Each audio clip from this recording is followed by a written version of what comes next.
We are doing the audio reading of the romance novel Engaged to be Married. This is chapter 23, Travelogue, June 8. It's dark outside. Charles has been awake for hours, just thinking. He lets Emily sleep for as long as she wants. He decides that Emily must be left to make the call on what she wants to do, when and where she wants to go, if at all. With all the talking they did last night, late into the night, she still hasn't given him any real wishes that matter. Her suggestions so far are only attractions a tourist might experience. 2 of the outings were his choices too, and she decided to add that to her list. The zoo was one, and she remembered him saying he wanted to see the ocean. Some of her stories of her childhood did give him a little insight into what those other wishes and desires might be. As tough as she acts, she is still a girl, and even with his limited experiences with women, he knows girls dream of love, marriage, and family. She begins to stir.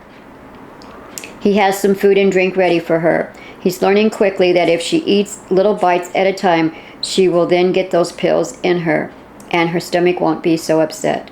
Emily's pain levels off when the food stays down and the pills take effect, and she has longer periods of feeling well that way. Emily reaches over and punches Charles when he isn't looking at her. He whimpers and she laughs. He likes that she is in a joking mood most of the time, despite her physical feelings. He taps his head. "Hey, I've been thinking." "Do you really want to do that, Charlie? That may hurt your pea brain to think too long on stuff." Ha ha ha. Charles doesn't intend to ask if she's up for any further sightseeing. He waits for her to take the lead on any of that. But another thought has been rolling around in his head. She notices the light coming in through the French doors. What time is it? It's noon. She gets up from the bed and stretches. Charles hopes that she feels like doing something fun. That room is not his favorite place to be, not cooped up 24/7. Emily didn't care for the train, and he doesn't care for the hotel room, but he'll not tell her that, and he still plans to allow her to make all the calls on what happens next. I know this might seem to come out of nowhere, but without another word, Charles slips off the edge of the bed and goes down on one knee. Smiling, Emily pulls out her Southern Belle pose that she had once used on the train, hand over her forehead as if she's about to faint. He laughs. "Fair maiden, we met only a few weeks ago. This is without a doubt the strangest, unexpected, most spontaneous action I have ever taken in an otherwise boring, dull life." Emily sits down on the edge of the bed, her legs crossed ever so daintily. "Please, sir, do continue." "Emily Robertson, will you—" She interrupts him right in the middle of his important question. "Wait, Charlie? You never proposed on one knee to your other fiancé, did you?" He puts one finger to her lips. "Do not make jokes. Do not make light of it. Not now, Em. This is a serious moment here. Don't blow this off." "Oh, wow. We are having a moment?" Yes, we are." He smiles. "Our moment in time." "Okay, just so you know, I may pass out." "Good to know. I'm right here to catch you, Em." "Thank you, Charlie. Now, you may continue. I won't interrupt you anymore." "Okay. Emily." "Yes, Charlie?" "Charles? You just said that you wouldn't interrupt me again, but you were asking me a question." "I was trying to, yes." "Okay, then continue." She smiles. He rushes his words so she can't break in. "Emily, I love you, and though I almost know nothing about you, I've fallen in love with you, deeply in love with you. You amaze me, you make me happy, laughing or crying, you still enliven me either way. You have even given me a new perspective on life." She interrupts then. "Did I miss a question in there somewhere, Charlie?" No, you didn't." Charles tries to be patient with her as he clears his throat. "I haven't even asked it yet." "Oh, okay, just making sure." He yells out, "Marry me." There, I finally got it out. Wow. She looks upward to the ceiling. There just may be a God in heaven after all. "Wait, I need to say something else before you give me your answer. I realize that I don't deserve you, and yes, I am slightly older than you. I do not deserve such happiness when I've been so selfish. All I want is to be with you for as long as it's possible for us to be together. Em, will you please marry me? She whispers, for as long as it is possible for us to be together? He too whispers, yes, for as long as that is. Emily sits there and says nothing. She waits. He waits for her.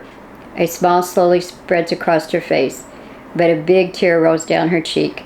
It seems too marvelous that she is experiencing her most cherished wish, and it's actually coming true. She has to know. Are you completely serious, Charlie? Not a party pity here? He cannot believe she even had to ask that. No, and I'm very serious. Emily gasps and sobbing overtakes her. It's impossible for her to speak at this point. Emily has to force herself to say the most important point. You're not just being just that good ass Samaritan? Charlie laughs and hugs her tightly. Hey, I consider myself to be the one on the receiving end of a marriage with you, if you'll have me. Laughing and sobbing, she replies. Then my answer is yes, yes, yes, yes. Thank God, he scolds her. You sure can keep a guy in suspense. After a few minutes of hugs and kisses, she musters the courage to speak her mind. Okay then, while we're living here in this fantasy land, I will be happy to be your blushing bride. When we reach reality land, you might regret doing this. I'm just saying. Sorry, Charlie, but I guess I have to be the realist here. Charles shakes his head. No way, I will never regret this. Emily Bingenton, Mrs. Charlie Bingenton. Yeah, I could get used to that name. Well, you better. Charles moans a little as he gets up off his knees. His legs are all but went numb on him, since she kept him waiting for so long for an answer. Emily giggles, but wouldn't dare call him an old man, though she does get in one little dig. She jabs him in the ribs. Well, I suppose you are able to hold out longer than that on our honeymoon. Wow. Bold girl you are. Ha ha ha. Charlie smiles. He can't bring himself to admit he was thinking much the same of her endurance with him. Don't you worry your pretty little head about anything like that. I love you so much, Charlie Bingenton, and she hugs him again. How is this even possible? We've known each other less than a month. Charles is smiling. Emily sighs. But when you know, well, you just know, right? And don't we both know? We do, right? I'm getting married.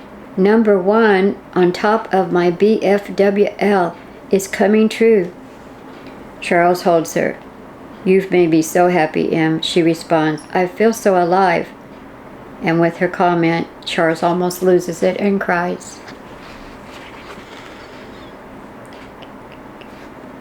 That's the end of chapter 23 and the romance novel Engaged to be Married. We'll pick it up with chapter 24 in the next audio reading.